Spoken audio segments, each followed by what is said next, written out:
Assalamualaikum warahmatullahi wabarakatuh. Kembali lagi bersama Mimin, asisten pribadi Pak Mustafa Ganteng. Semoga pada pagi hari ini Allah berikan panjang umur, sehat walafiat, serta terkabul semua hajat-hajat kita. Amin. Sholawat serta salam tercurahkan kepada Nabi Yunal A'azom, Nabi penghulunya para nabi, yaitu Nabi Yuna Muhammad Sallallahu Alaihi Wasallam, beserta para sahabatnya dan keluarganya. Wabil khusus kita para pengikutnya yang setia hingga akhir zaman. Amin amin, ya robbal alamin. Baik, terima kasih Pak Mustafa ucapkan kepada Mimin selaku asisten pribadi Pak Mustafa ya, yang telah membuka dengan kata-kata indah.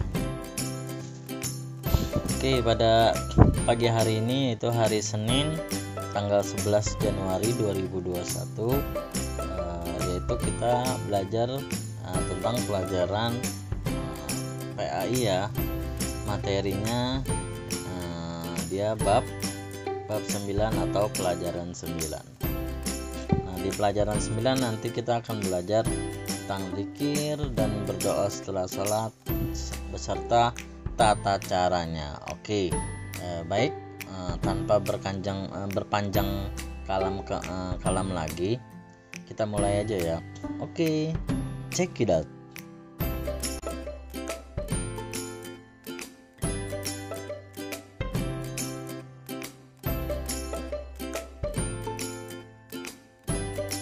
Sebelum kalian menyaksikan video selanjutnya, jangan lupa diklik tombol subscribe dan tombol loncengnya, agar kalian bisa mendapatkan video-video terbaru, hasil buah kreatif dari guru kita tercinta Pak Mustafa Ganteng.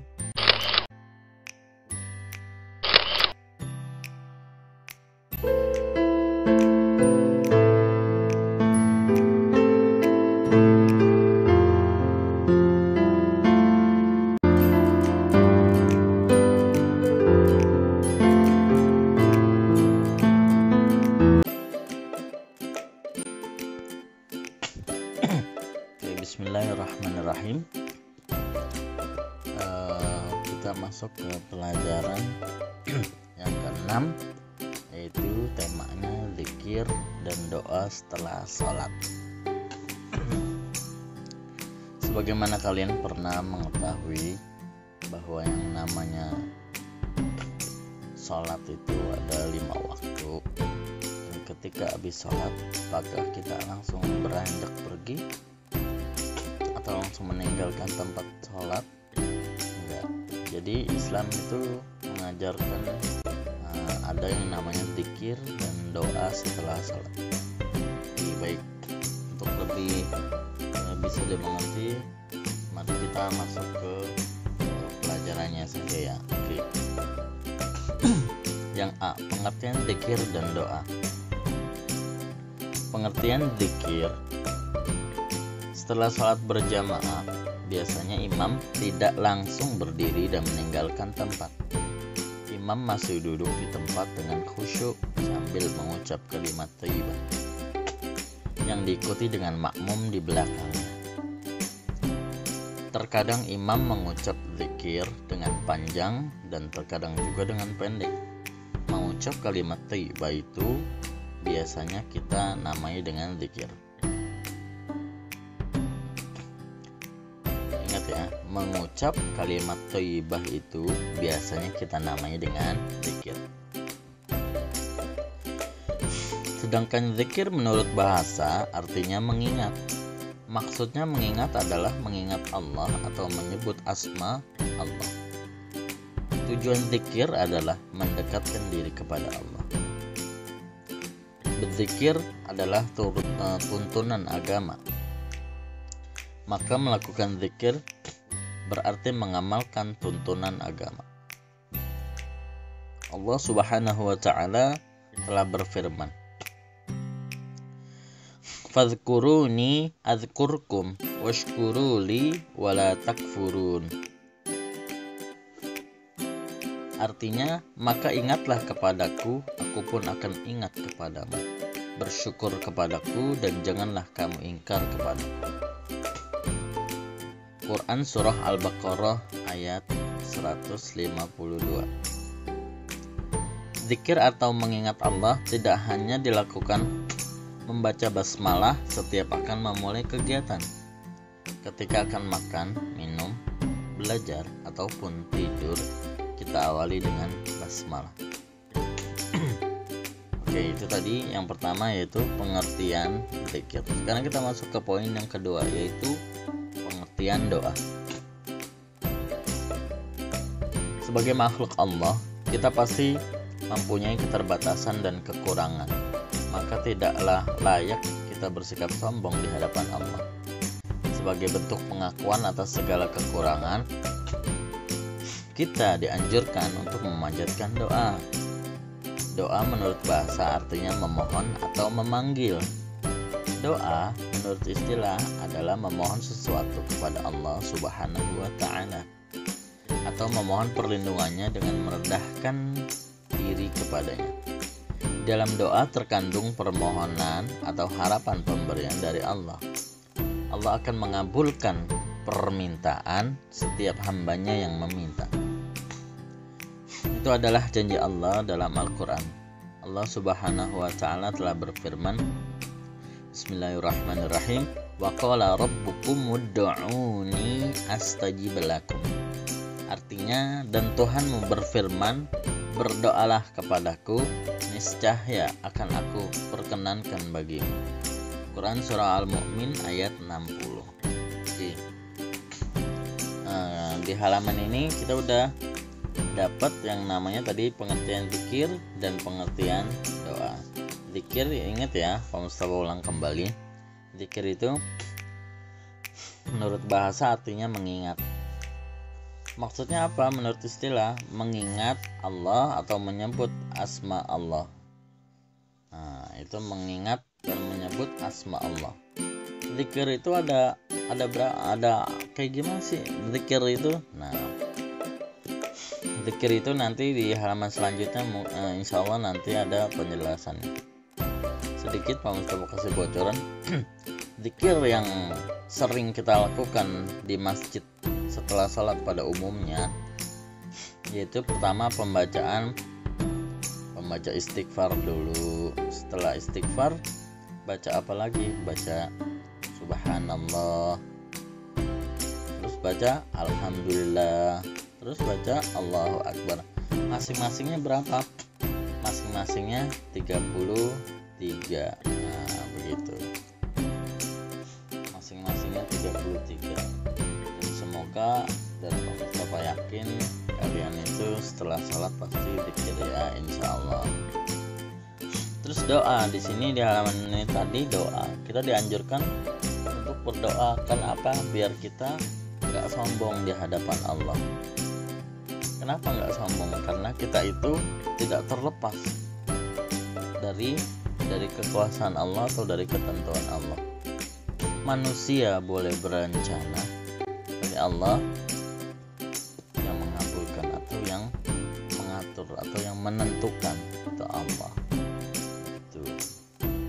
Nah, berarti ada baiknya kita setelah sholat selalu berdoa. Berdoa apa? Berdoa yang baik-baik. Khususnya buat apa? Pertama, buat kesehatan. Kedua, buat apa lagi? Biar kita panjang umur. Setelah itu kita mendapatkan rezeki yang halal dan thayyibah. Gitu. Jadi apa? Ketika kita berdoa, semuanya pasti Allah kabul. Tidak ada yang tidak Allah kabul. Oke, begitu. Semoga kalian di halaman ini bisa mengerti ya. Oke, baik. Oke, baik, kita masuk ke bagian yang B. Berzikir dan berdoa setelah sholat.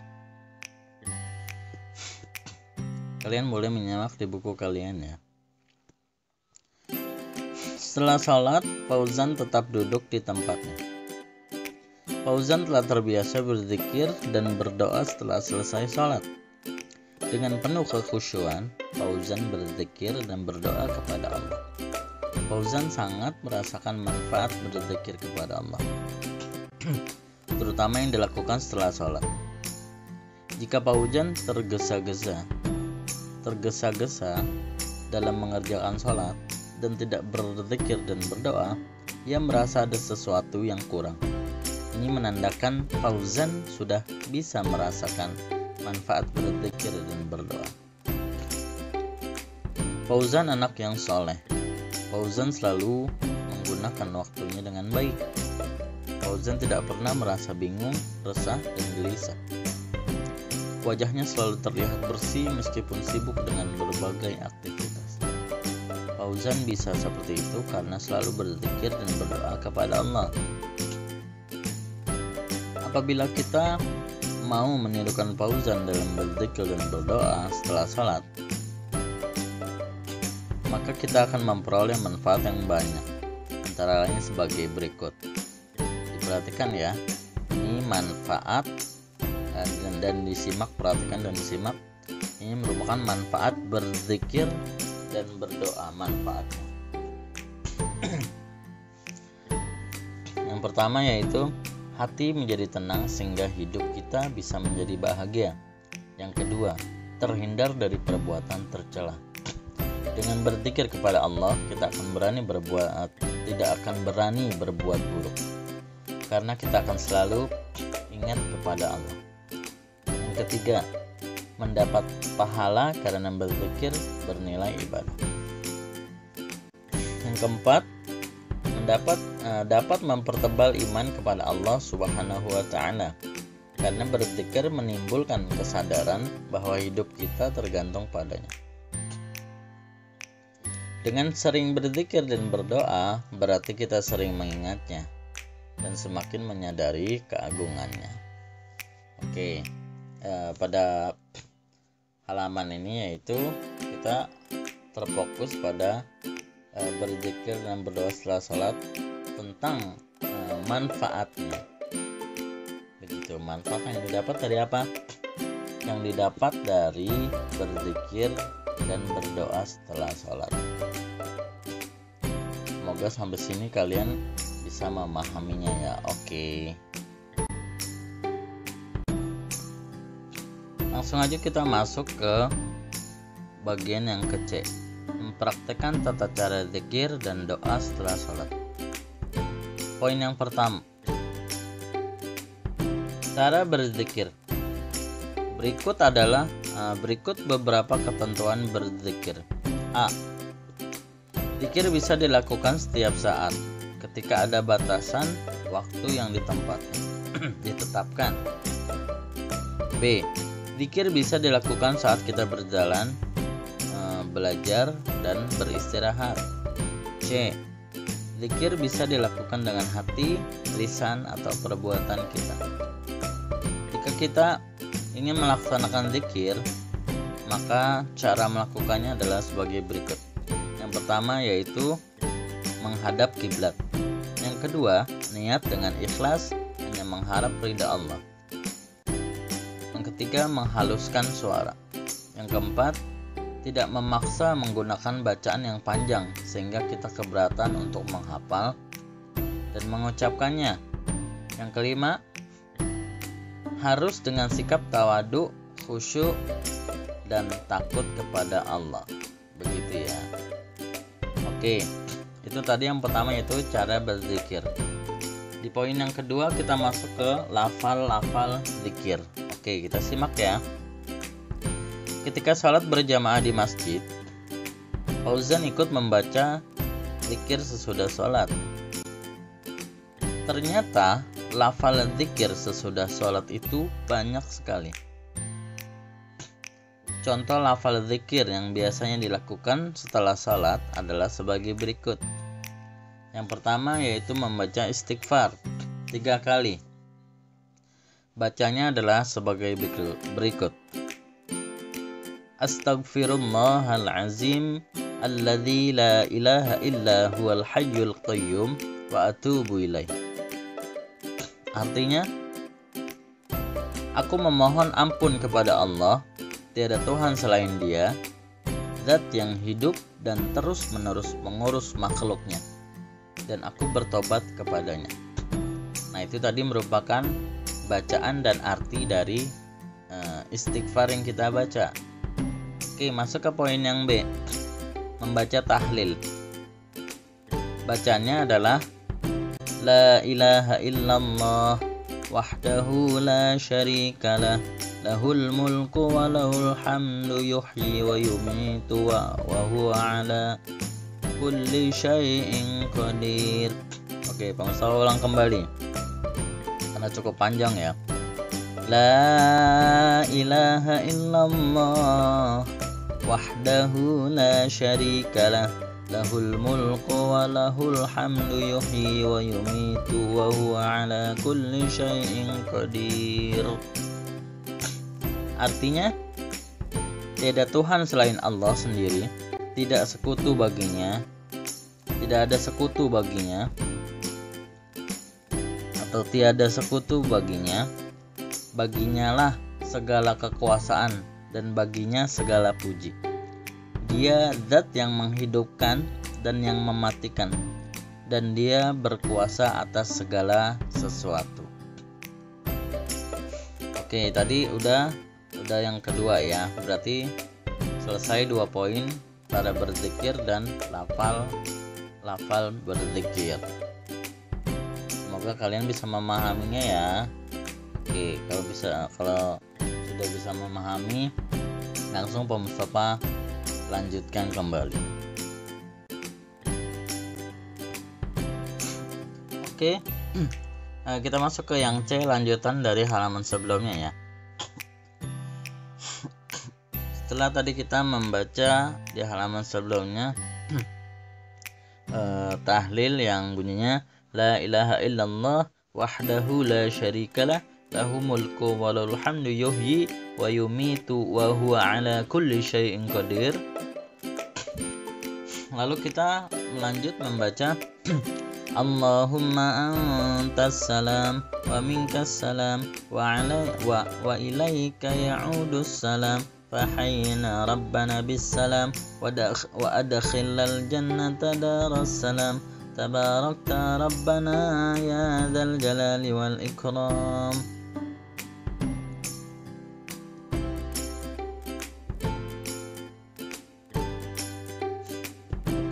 Kayaknya ada yang kurang ya, Pak Mustafa tambahin tabarakta rabbana wa ta'alaita ya dzal jalali wal ikram. Oke. Dan selanjutnya setelah itu kalian bisa membaca Allahumma la mani'a lima a'taita wa la mu'tiya lima mana'ta wa la radda lima qadaita wa la yanfa'u dzal ya dzal wa la yanfa'u dzal jaddi minkal jadd.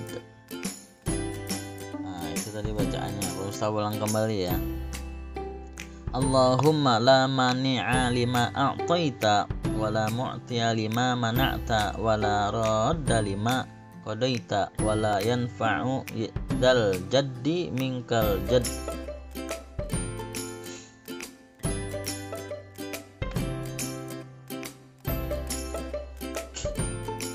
Setelah itu yaitu ditambahkan dengan membaca ayat kursi. Pasti kalian sudah tahu ya ayat kursi ya bunyinya ya.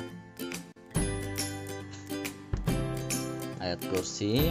Nah, lanjut poin yang F, yaitu dilanjut dengan membaca yang tadi sebelumnya Pak Mustafa kasih bocoran, yaitu tasbih. Tasbih itu apa bacaannya? Subhanallah, yang artinya maha suci Allah. Nah, itu tasbih dibaca 33 kali, tahmid atau alhamdulillah yang artinya segala puji bagi Allah dibaca 33 kali, dan takbir Allahu Akbar yang artinya Allah Maha Besar dibaca 33 kali. Dan kemudian dilanjut bacaan tahlil sebagai berikut. La ilaha illallah wahdahu la syarikalah lahum mulku wa lahul hamdu yuhyi wa yumitu wa huwa ala kulli syai'in qadir. Nah, itu kan sebagaimana kita tahu, tasbih 33, tahmid 33, takbir 33, kalau ditotalin semuanya 99. Dan biar sempurna 100 apa? Nah, nih bacaannya begitu. Ditambah sama bacaan la ilaha illallah wahdahu la syarikalah lahul mulku wa lahul hamdu yuhyi wa yumitu wa huwa ala kulli syai'in qadir.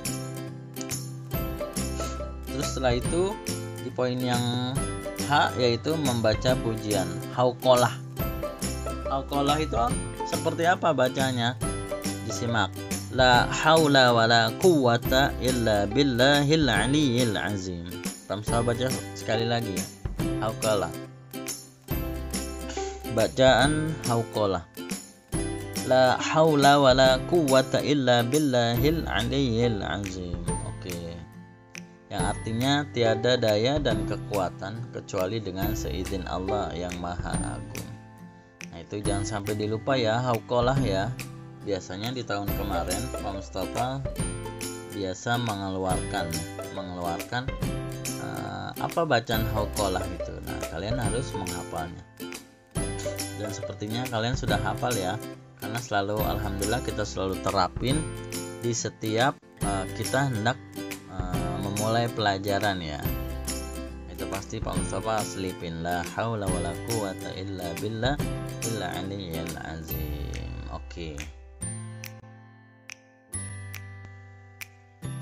Oke, baik. Kita masuk ke halaman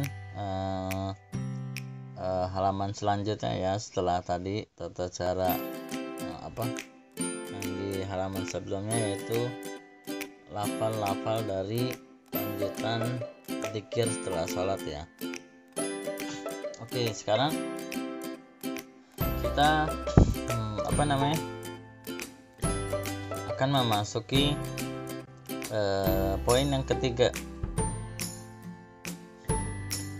yaitu tentang tata cara berdoa dan lafal-lafal doa. Oke, baik, langsung aja kita simak ya. Karena berdoa adalah memohon dan mengharap sesuatu kepada Allah, maka dalam berdoa kita harus memakai tata cara yang baik. Jika kita mau meminta sesuatu kepada manusia saja, harus dengan sopan. Apalagi berdoa kepada Allah, tentunya berdoa harus dengan tata cara yang lebih baik. Adapun tata cara berdoa yaitu sebagai berikut. A.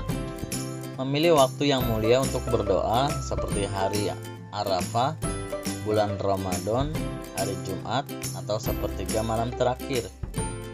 Yang B. Menghadap kiblat dan mengangkat kedua tangan, kemudian menyapu kedua tangan ke muka setelah selesai berdoa. C. Memulai berdoa dengan berzikir, tidak memulainya dengan langsung meminta, seperti membaca hamdalah dan sholawat. Begitu juga dalam mengakhiri doa. D. Menghaluskan suara dalam berdoa, tidak memaksa menggunakan kata-kata yang bersajak atau bacaan doa yang panjang sehingga memberatkan diri. F.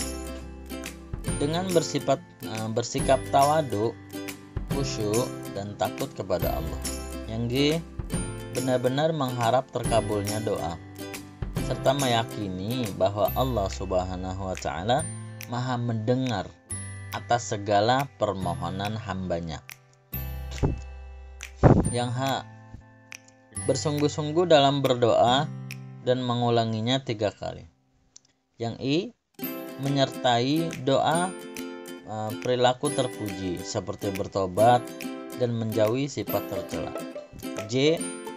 Mengambil keadaan atau kesempatan yang mulia seperti ketika bersujud dan di antara azan serta iqamah. Dengan tata cara berdoa yang baik, jika Allah berkehendak akan segera mengabulkan doa-doa kita. Nah, sebagaimana tadi di halaman sebelumnya yang yaitu ud'uni astajib lakum, kata Allah. Kata Allah, berdoa kepadaku maka aku akan kabul. Semua doa-doa akan Allah kabul. Terus Pak Mustafa, kok kadang saya berdoa nggak dikabul? Nah, doa jangan keinginan, tapi kebutuhan kita. Allah itu pertama mengabulkan kebutuhan kita, bukan keinginan kita. Kalau keinginan kita banyak, seperti halnya kita pengen punya HP baru, pengen punya tab baru dan sebagainya. Nah, itu kalau keinginan banyak. Tapi kalau yang namanya kebutuhan, itu Allah maha mengetahui kebutuhan kita. Jadi Allah diduluin dulu kebutuhan kita, begitu. Dan yakinlah bahwa setiap yang Allah anugerahkan kepada kita yaitu merupakan yang terbaik buat kita. Oke, selanjutnya kita masuk ke poin yang keempat. Lapal doa. Setelah selesai sholat, kita harus membaca zikir dulu sebelum membaca doa. Setelah membaca zikir, baru kita membaca doa. Contoh doa yang sering kita baca setelah sholat sebagai berikut. A. Membaca hamdalah atau pujian kepada Allah. Alhamdulillahi rabbil alamin, hamdan yuwafi ni'amahu wa yukafi'u mazidah. Ya Rabbana lakal hamdu kama yambagi li jalali wajhikal karimi wa azimi sultanik. Nah, itu yang tadi membaca hamdalah. Terus selanjutnya membaca salawat kepada Nabi Muhammad SAW. Allahumma salli ala sayyidina Muhammad wa ala ali sayyidina Muhammad. Terus yang dilanjut dengan yang C, membaca doa sebagai permohonan khusus. Rabbik firli wali walidayya warhamhuma kama rabbayani shaghira. Nah, di poin yang C ini yang tadi Pak Mustafa baca, yaitu merupakan doa buat orang tua. Gitu. Terus selanjutnya dilanjut dengan Allahumma inna nas'aluka ilman nafi'an wa rizqan thayyiban wa amalan mutaqabbala.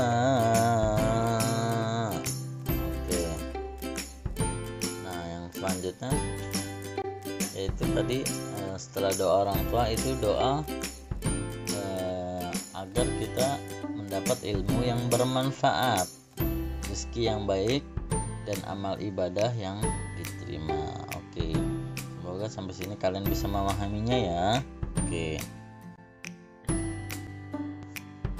Oke, sekarang kita masuk ke halaman yang terakhir ya. Lanjutan dari tadi doa mohon ilmu yang manfaat, rezeki yang baik, dan amal ibadah yang diterima. Terus kita lanjut doa dengan Rabbana la tuzigh qulubana ba'da idh hadaitana wa hab lana min ladunka rahmah innaka antal wahhab. Itu karena tinggal sedikit kita artiin ya. Wahai Tuhan kami, janganlah Engkau sesatkan hati kami setelah Engkau tunjuki kami, dan limpahkan karunia dari sisi-Mu kepada kami. Sesungguhnya Engkau Maha Pemberi. Lanjut baca. Rabbana zalamna anfusana wa illam taghfir lana wa tarhamna lanakunanna minal khasirin. Wahai Tuhan kami, kami telah menganiaya diri kami sendiri. Dan jika Engkau tidak mengampuni kami dan tidak memberi rahmat kepada kami, niscaya kami termasuk orang-orang yang merugi. Rabbana atina fid dunya hasanah wa fil akhirati hasanatan wa qina azaban nar. Wahai Tuhan kami, berilah kami kebaikan di dunia dan kebaikan di akhirat, dan peliharalah kami dari siksa api neraka. Selain doa-doa di atas, kita bisa berdoa dengan bahasa kita sendiri. Karena walaupun tidak menggunakan bahasa Arab, Allah tetap mengerti, Allah maha luas ilmunya. Nah, tapi alangkah baiknya ketika kita menghafal doa-doa yang berbahasa Arab dan artinya begitu kita pahami ya gitu. Karena ketika kita ingin berdoa ada baiknya seperti itu gitu. Diselipin bahasa Arab. Karena apa? Kita bahasa Arab itu merupakan bahasa surga ya gitu. Jadi kita dengan alasan itu kita harus mencintai bahasa Arab. Jadi walaupun kita tidak bisa bahasa Arab, tapi minimal ada doa-doa Arab yang kita hafal gitu. Nah terus ketika kita pengen kondisi terdesak, kita berdoa gimana? Nggak apa-apa, kita langsung doa dengan menggunakan bahasa sendiri, tidak apa-apa. Tapi alangkah baiknya ketika kita waktu senggang, waktu santai, kita berdoa dengan doa yang telah diajarkan oleh ulama-ulama kita ya, ulama-ulama terdahulu yang sudah ditinggalkan doa-doanya. Itu merupakan doa-doa yang bagus-bagus. Oke. Alhamdulillah kita telah masuk ke halaman yang terakhir. Berarti selesai sudah materi kita pada pagi hari ini. Semoga kalian bisa menyimak dan menonton video Pak Mustafa semuanya sampai habis ya. Biar apa? Biar tidak ada yang kurang-kurang. Jangan di skip-skip kalau bisa ya. Jadi nonton, dengarkan, dan perhatikan baik-baik. Jadi ketika kalian telah memperhatikan dan memahaminya, insya Allah kalian bisa sedikit banyaknya menerapkan tadi sesuai dengan materi kita, yaitu materi dzikir dan berdoa setelah salat. Semoga semuanya selalu Allah berikan kesehatan kepada kita, serta Allah melindungi kita dari segala macam penyakit hati atau penyakit jasmani. Semoga semuanya Pak Mustafa dan semua anak kelas 3 terhindar dari segala macam penyakit yang bisa disembuhkan atau penyakit yang tidak bisa disembuhkan. Dan juga semoga kalian menjadi anak-anak yang soleh dan soleha, serta semuanya mempunyai yang namanya barokah dalam menuntut ilmu. Amin amin ya robbal alamin. Akhir kata, wassalamualaikum warahmatullahi wabarakatuh. Done. Thank you for watching this video. Hope all of you can understand.